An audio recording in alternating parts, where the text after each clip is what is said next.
On 9/11, we were at an ordinary odorous of gas in the street, and then all of a sudden at 8:46, we heard a loud noise of a plane coming overhead, and you never hear planes in Manhattan. And I saw American Airlines aim and crash into the North Tower of the World Trade Center. And in that moment, I knew that this was not an accident, that this was a direct attack. I had actually gotten a heads up from my wife, who was driving to work that morning, that the news was reporting an airplane going into the World Trade Center. So, like millions of other Americans in my office, I turned on the television and began to see the images that were popping up on the morning news. And my immediate reaction was that this was an intentional act. As I looked at the first tower, only the first airplane had struck. The silhouette of the airplane on the side of the building was pretty predominant. It looked to me like the airplane had made no attempt to avoid striking the building. So we already saw what happened in New York. So when the Pentagon happened, there was no question that this was an act of terrorism. And I immediately responded to the Pentagon, arriving there within 6 minutes of the plane hitting the building. I stood next to Chief Schwartz, and I was feeding him intelligence from the FBI about a possible second airplane coming in, which ended up being the plane that crashed in Shanksville, Pennsylvania. Early in the morning, I had come up to the International Association of Fire Chiefs for a meeting of their Hazardous Materials Committee. We were meeting to discuss hazardous materials and terrorism. And we had just begun our meeting when we heard that an airplane flew into one of the towers in New York. And it's interesting that our first thoughts were that perhaps a private plane, a small plane of some aircraft of some sort, flew into one of the towers. And then as information came through and we realized that it had been an airliner, we started to put the pieces together and realize that it was a serious situation, possibly terrorism. I was sitting at home in my office with my feet up on the desk, talking to Rich Marinucci, who was the fire chief in Farmington Hills, Michigan. And he said, "Turn on the TV." I said, "What?" He said, "Turn on the TV, go to CNN." And we looked at the black smoke coming out of the tower. And I said, how can a fire get that big of a head start during the day? A couple minutes later, we found out why.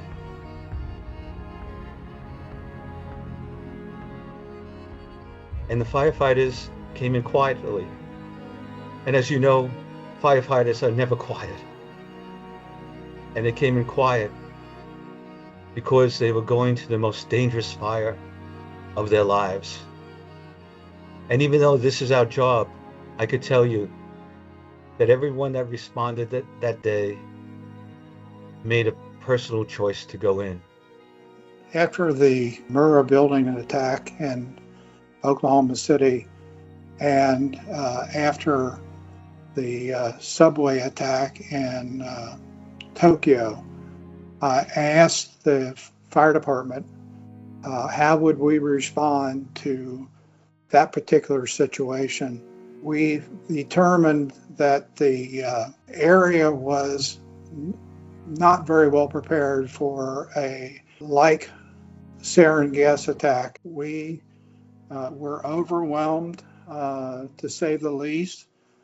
We had 250,000 square feet of office building on fire, and we also had a building collapse. So it took the entire Washington metropolitan area to respond to the terrorist attack. The best thing about that is that we knew all the fire chiefs personally, that we had built relationships before the big day, before 9/11, that absolutely were critical in making 9/11 go as smoothly as it could have.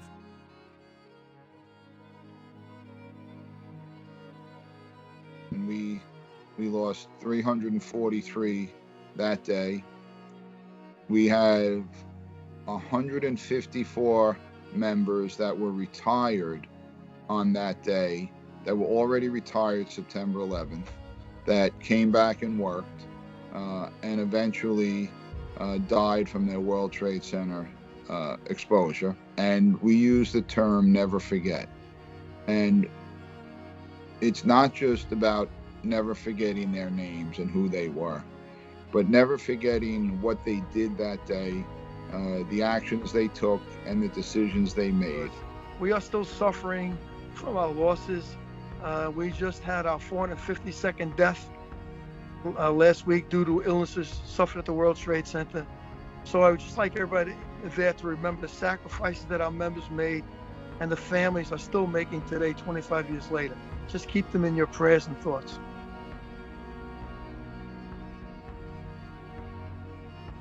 What I did was to break it into 3 different principles: to connect, collaborate, and coordinate. And I believe that's what leaders do. There's a couple things that the volunteer fire service recognized, in that they were not prepared to handle a terrorist event. They did not even understand the risk that they had in a terrorist event happening in their territory. It could happen at a grade school gymnasium. It could happen at a high school football game. It could have happened at a large factory in their district. I always say it's better to know your partners before you just lost a building than in that crisis. You can imagine how chaotic an actual terrorism event will be. And if you don't know your partners beforehand, it's really going to be hard to get on top of that. But if you meet with the FBI, you do cross-training with the FBI teams, and you walk through a number of tabletops or field exercises, when that bad day happens, you'll understand what the Bureau is bringing to bear.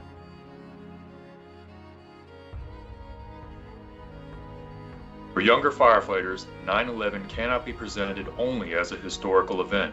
It has to be presented as the event that shaped the fire service they inherited. It changed how we think about command, communications, mutual aid, firefighter safety, hazardous materials, terrorism, behavioral health, and regional preparedness. Our responsibility is to help new firefighters understand that remembrance and readiness are connected. We honor the past by being prepared for the future. I'm reminded of the wording from the 9/11 Commission report, the failure of the imagination, that we didn't think something like that could happen.